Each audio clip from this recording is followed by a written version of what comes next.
عربی کے اندر نا حج اصغر کہتے ہیں عمرہ کو، اور حج اکبر کہتے ہیں حج کو۔ عربی میں زیادہ تر عمرے کے لیے حج اصغر عمرہ کو اور حج اکبر حج کو۔ ہمارے ہاں حج اکبر بڑا حج وہ ہوتا ہے، ہم کہتے ہیں جو جمعے والے دن آ جائے، یا بعض نے اس کو اور بھی اس کی ڈیفینیشنیں کی ہیں۔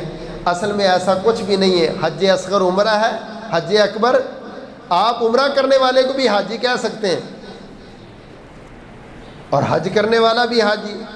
محبوب نے فرمایا جس بندے نے عمرہ کیا، حج کیا، ایسے کیا کہ اس نے وہاں پر کسی سے لڑائی نہیں کی، جھگڑا نہیں کیا۔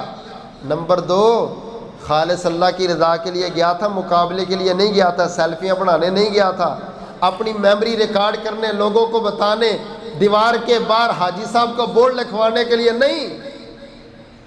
یہ واپس بعد میں آتا ہے، اللہ کہتے ہیں میں اس کے گناہ اس طرح صاف کر دیتا ہوں جس طرح ماں کے پیٹ سے بچہ آئے تو اس کے ذمے کوئی گناہ نہیں ہو۔ اللہ اکبر کبیرہ۔